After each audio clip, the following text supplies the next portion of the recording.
I'm Tyler, and this is Outbound Sales Lift, where you can elevate your SDR team and transform your sales development efforts. Thanks so much for listening. If you enjoyed today's show, please consider dropping us a rating. It really helps others find us, and you can also subscribe. Hit subscribe wherever you're getting this podcast to get each episode delivered to you on Tuesdays, right when they're released. On today's episode, we're going to be covering how to position your company for top SDR talent. And I've got the pleasure of being joined by J.R. Butler. J.R., welcome to the show. How you doing? I'm good, Tyler. Thank you for having me. Yeah, thanks so much for joining. JR is the founder and CEO of The Shift Group, where he does a lot of sales recruiting and training for athletes transitioning into tech sales. And yeah, like I mentioned, we're going to be talking about how the heck do you position your company for this top SDR talent. JR, what are you seeing in the market right now? Companies that are doing this well, what are they actually doing? How are they positioning themselves so that this top SDR talent, this top sales talent want to actually work for them? So I think a lot of companies get the easy part right, is how I would describe it, Tyler. And the easy part is positioning the opportunity. Obviously, A players want to go to winning teams. So being able to talk about, the size of the opportunity that your company's going after, the unique IP that your company has, the ROI that it drives for customers, how quickly it drives that value, the fact that you have a focused sales process in terms of who you're targeting, your deal size compared to the quota achievement. Yep. And then the easy one of hey, you're coming in early. Here's the entry value of your potential equity. Here's the, if you sell the TAM well enough, then, hey, here's the potential outcome that we can drive together at this organization. Right. So they do a lot of companies do a really good job of getting people excited about the company. Right. Yep. And I think if you have a big TAM and you have unique IP and you drive value for your customers, then you can do that. Right. The challenge that I see when you do that too well is you get missionaries instead of mercenaries. And what I mean by that is when it's hired guns, it's hey, I can come in here, I can make a ton of money, I can potentially have a really good outcome. But the second times get tough, right? And they always get tough, right? Especially in early stage companies. Yep. It's like a roller coaster. Those missionaries are going to be gone. Where the mercenary type of person, they're not there just for that reason. Companies have done a better job of selling these other things that we're going to talk about. So they're going to stick it out and they're going to get through those hard times. Yeah. And right now, a lot of companies are feeling the pain of hiring a whole bunch of missionaries at the beginning of this year, I think. Yeah, no, that makes a lot of sense. So what does a missionary kind of employee look like? I guess let's dig in deeper there. What are the key differences between this missionary and this mercenary type of employee? So missionaries, there's two pieces to it. One is all about the outcome, right? That's the only thing they care about is what's my W-2 look like at the end of the year, right? And how much money did I make? Did I hit quota? What's in it for me almost? Correct. What's the equity outcome going to be? Those types of things. The other thing that I would tie into missionaries is when the job market was super competitive at the beginning of this year, I saw a lot of companies overselling hey, we're a remote company, you can have work-life balance, we have a fun culture. And what happens is if all you're selling is work-life balance, remote work, funny hat day on Zoom on Fridays, and you're going to make hundreds of thousands of dollars, that's going to attract a very certain person versus the type of person that I when I think of A players, I think of course, they excel at their role, right? And you could get a lone wolf that is gonna hit their quota and be a high achiever, but you're gonna miss out on these kids that or these sales reps that are focused on getting better. And to me, that's what an A player is. An A player is never satisfied with where they're at, and there's not enough companies talking about how they make their salespeople better. And that's the difference between a missionary and a mercenary. It's interesting you bring up work-life balance and remote, because what I'm hearing from reps is that, it's a key factor, but it sounds like you almost think that it's oversold by the company as what maybe the only factor or the most important factor, when in your mind it should just be one of the many factors maybe. Exactly. And I want to be really clear. Like, I'm talking very specifically about the entry level role, right? Like Yeah. the BDR, the BDR SDR function, right? Like enterprise AEs, in my opinion, the reason you get into sales is to get to that type of role where you're an individual, a high achieving individual contributor. That's when you earn the right to have work-life balance, go to your kids' baseball practices, Yep. Be present with your family.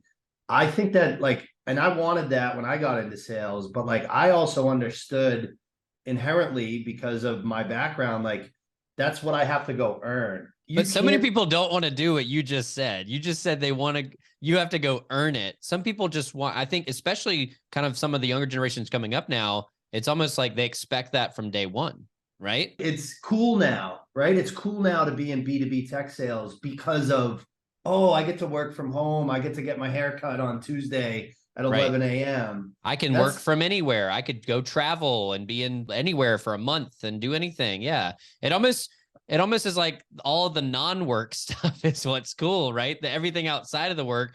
But at the end of the day, it sounds like what the point you're trying to make is that the work really matters. The company really matters. And that's maybe that key difference between that missionary who's a little bit fleeting, who's out, maybe has one foot on the out the door at all times, versus the mercenary who's in a completely different mindset, it sounds like.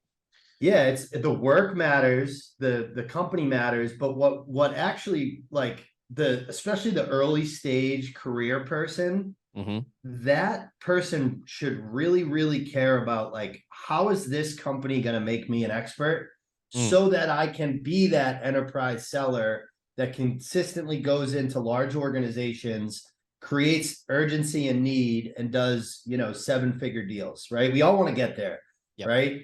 But I tell the kids that we work with, I'm like, listen, you can get there, but it's gonna take a long time, and you're gonna have to put in a lot of hours, right? Like, the reason that technology salespeople later in their career can W-2 hundreds of thousands of dollars consistently is because it's really, really hard, right? Like going in and selling 7 figures of software to companies is not easy. It takes a lot of skill and a lot of talent. And I don't think people really appreciate what it takes to get there. If you're going into a BDR job because you want work-life balance and you want to shut down and start up every day when you want to, you're most likely never gonna get to that enterprise AE role. And if you do, it's gonna take a lot of time and a lot of luck if you're putting in 30 hours a week, right? Right. You mentioned make me an expert, which when I hear that, I'm thinking professional development. I'm thinking personal development. I'm thinking training, coaching, like pouring into these folks. How can a company position themselves that they are going to do those things? How can you show that? Because sometimes I think that can be hard to show, like in an interview process or like on your company's website, that you care about those things. What does that look like? What does good look like there, JR? Yeah, I think so. If I were recruiting like an entry-level sales organization, and the way that I would want to attract the type of people that I want to talk about is I would be talking about how competitive our culture is. It's like, it's like you're being measured quarterly, monthly, quarterly, and yearly on your quota, but every single week we're giving you the skills. We're showing you, hey, these skills, these habits, and these processes are what it takes to be wildly successful in selling software. And we are testing you on it, and we're internally competing on the development of those skills every single week in the organization.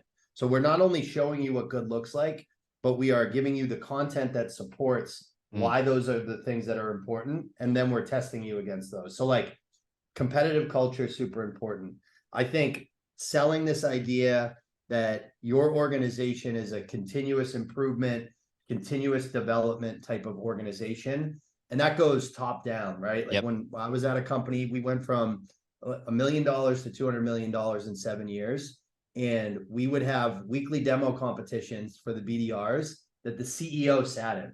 The CEO of this company would sit. And the BDRs probably weren't even doing demos themselves. Were they just learning how to do them? They were learning so they could become an account executive and do Right. them, right? So they were doing BDR to AE development with the CEO watching. Correct. That's pretty intense. Like that's It's what should very be on the intense. website, right? Yes. Well, literally, that's like Because we if would you have like, compare, I mean, I've never heard another company doing that, but if you were to show that and tell reps like, hey, this is what you're going to be doing in a few months, that's a key differentiator. That's like, wow, they're showing it. That's that continuous development you're talking about. yeah. And guess who that's going to scare away? It's going to scare away the kid who's only getting into technology sales because they want to get a haircut on Tuesday at 11 a.m. Well, yeah, it's going to build that competitive culture. So it sounds like when you think about missionaries versus mercenaries, you're thinking about competition, which I know for the shift group, y'all also focus a lot on like people with athletic backgrounds, right? Talk to me a little bit about that. Like, does that have an impact too when you're thinking about how to position yourself as a company? Should you be thinking about, well, where am I pulling this entry level talent from? And if so, how does that play into like your positioning of your recruiting efforts? Yeah, I mean, I think, I don't want to over rotate on like, talking about obviously athletes have that inherent competitive Right. nature, right? That's one of the reasons that we focus on that part of the population. But I don't think you need to be an athlete to be the type of person that hates to lose, right? Like that's kind of how I define competition is like everybody loves to win. You're never going to talk to somebody on the street and go, hey, do you like losing? Nobody likes to lose. Nobody. But there's certain types of human beings out there that like they really hate to lose, right? How do you find that out though? Do you simply just ask them like, JR, interested in you for this role? Now I'm curious, like, do you hate to lose? Like, do you just straight up ask them, or is there other ways you can find that out? Yeah, it's so anybody in an interview is gonna go, yeah, of course I hate to lose. It's like we coach our kids is like, hey, you need to find a company where development is important, and it's like, well, how do I find that out, JR? You ask the hiring manager, give me an example where you've coached a rep up. Ooh, right? Like somebody you've taken who was weak on a skill. How did you make them better at that skill? So the same idea goes to the interviewer, which is, hey, give me an example of where you've shown how competitive you are, right? Like I grew up in a house. My father was a hockey coach, and I'm the oldest of 3 boys. Both my brothers played Division I hockey. One of my brothers, my middle brother, played in the NHL and played in the Olympics. And wow. This kid, like, he's one of the best in the world at what my father loves the most. So I always tell people, I'm like, literally, I spent my entire childhood losing to my little brother. So like we would sit at breakfast and I would race him to like finish my orange juice faster just so I could beat him in something. Right? Yeah, exactly. So like but it doesn't have to be necessarily sports, right? I mean, like you think about, it's funny that you bring up like sibling rivalries because that's like an early way to kind of see that if you have sibling rivalries and you want to try to win, and that hating to lose, because losing to your sibling is the worst, right? Yes, I mean, that's almost the worst type of losing. Yeah. But how, back to like when companies are trying to position themselves, it sounds like you need to have those examples ready. Do you think it's enough to say to like have those examples ready, or should companies be communicating that in even like their outreach process or in their job descriptions? Like, where should companies be taking advantage of like those stories, and how should they be positioning them to even like attract the right talent to even have an interview? I think you have to do it in your value statement, right? Like in your values as an organization, because a good A player sales candidate is talking about your values in the interview. And so they're looking those things up. They're saying, all right, what does this company care about? And then I never thought of it, but like including it in the job description of a BDR, like, we did have in our BDR job description, like, hey, weekly competitions against the skills and habits that are going to make you a successful seller.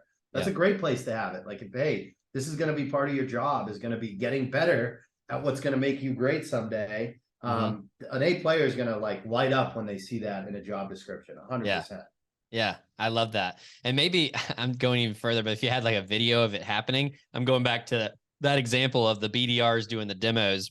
If you made a quick 30-second little snippet of like what that actually looks like in real life, make it real life for them, maybe that helps to tell that story even better. So in addition to talking about a lot of great ideas, these missionaries versus these mercenaries, what else should companies be thinking about? Because I've heard you mention the word A player a lot.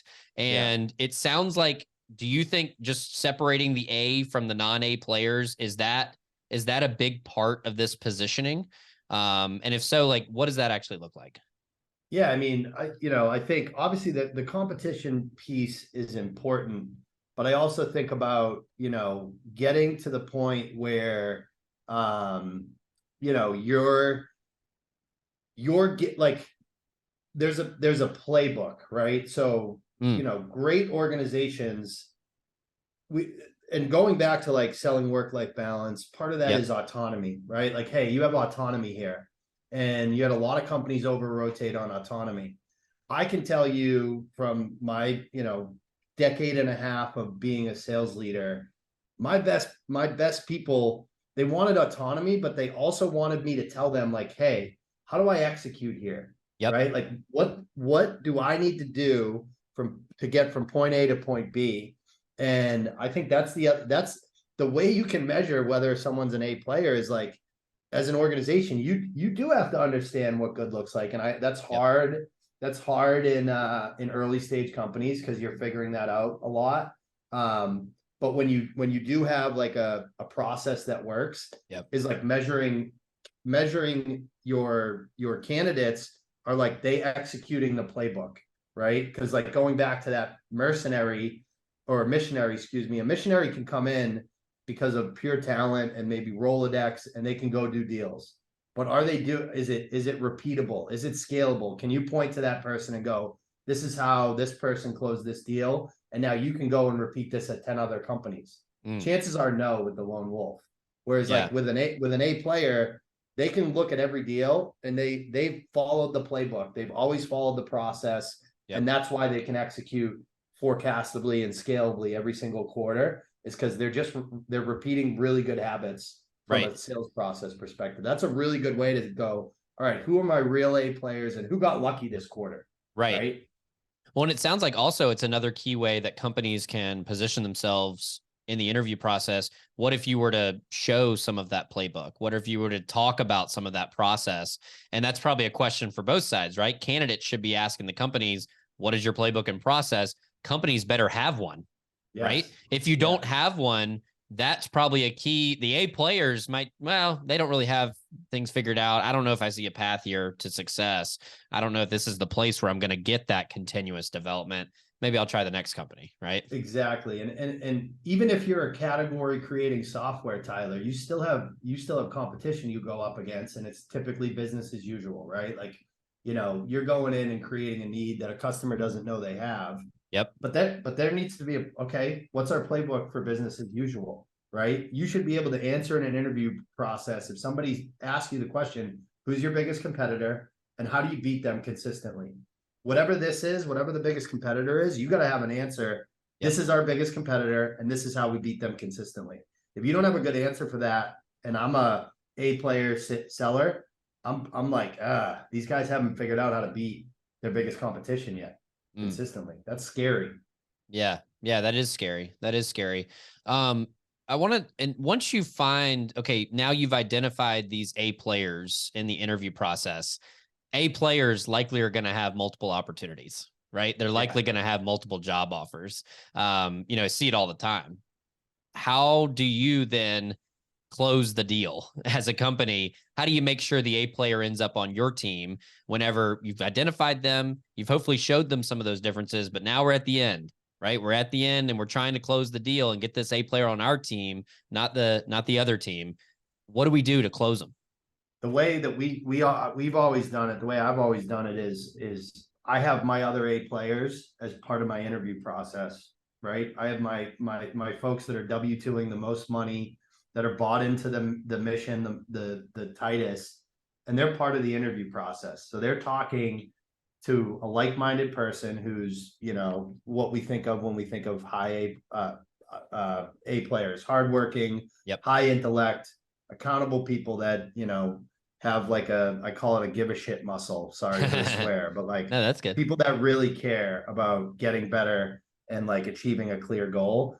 I have people that are like them talking to them during the interview process. Now they feel like, oh my God, I'm going to be, A players, I think, want to be, they understand the concept that like you're the average of the 5 people you spend the most time with. They like, if you're the smartest person in the room, you're in the wrong room, right? So putting an A player with an A player during that peer-to-peer step in your interview process, they're walking away going, man, I can get better if I work with that person. And clearly, like, I'm just like them, and they're overachieving at this company. Now I want to go be part of that now. That's the way we've always done it. I like that a lot. Do they necessarily have to be in the same role? Like, let's say you're hiring maybe SDRs for the first time. Could it be the top AE on the team? Could it be somebody in a different part of the company, as long as they have, do you think, that it factor, that A player factor? Absolutely. For the BDR side, what I would be doing is I'd be grabbing an AE on my team that was a BDR who's crushing it as an AE. And that's the person I'm putting in front of all my A BDR candidates to go, this could be you in 9 to 12 months. You know Correct. what I mean? Yeah. Do you want to end up here? Kind of like you were talking about with the enterprise AE kind of path, but showing it, I think showing it with a human is so much better. I was talking to some SDRs. They were pinging me, hey, just became an AE, and they were celebrating, hey, thanks for the help, right? Of all the coaching and training that I did with them. But like that path, showing prospective candidates, that is so powerful, especially when you've got a human being like showing the story. It's not us just saying like, oh yeah, we develop our reps. A lot of people become AEs. Oh no. Rebecca did this. She started here 8 months ago. She's crushed it. Now she's an AE, bigger base salary, bigger responsibility. She's on a path to leadership here. That's like way different. It's like, why do companies do customer testimonials? It's so that a customer reads this and goes, this is someone just like me. Here's a real story. You need to do the same thing in the interview process on both sides. Hey, I'm really coachable. Here's an example of me improving a skill that I was bad at. Hey, we do really good at coaching. Here's an example of how we've coached a kid before. We promote BDRs to AEs. Here's 3 examples that we've done in the last 6 months. Like, as a salesperson, you need to hear the stories. You need the real examples. It can't just be a broad statement. We would never sell that way to a customer. We can't sell that way to people we want to hire. Yep. No, I totally agree. JR, any parting words of advice for companies out there, trying to position themselves for that top SDR talent that we haven't touched on yet? Yeah, this won't be a popular opinion, but I'm going to speak very honest. I'm from Boston, so there's no gray area, black and white. Like, don't be lazy. Like, it's easy to talk about work-life balance and a fun culture and being remote, and you're gonna get a lot of people that will submit their resume to your website, and you can go brag at the management meeting that we got 500 resumes. But if you got 500 resumes because that's how you're selling the company, your conversion rate is going to be low, or you're going to hire the wrong people. So it's okay to make it harder on yourself by not overselling that. You might have to work a little harder, but you're going to get the right person, and you're going to thank yourself in a year when you're not having a ton of attrition. So don't be lazy. I guess my advice. 100%. Don't be lazy. I love it. JR, thanks so much for the great conversation today. If you want to check out more about JR, go to the shiftgroup.io, and you can learn more about what he's got going on there. I hope you enjoyed this episode of Outbound Sales Lift. If you need help elevating your SDR team, please visit our website at thesaleslift.com to learn more. Also, make sure to hit subscribe wherever you get podcasts and check out next week's episode filled with more great ideas on transforming your sales development efforts. Thanks again for listening. And remember, no sale starts until you book that meeting. See ya.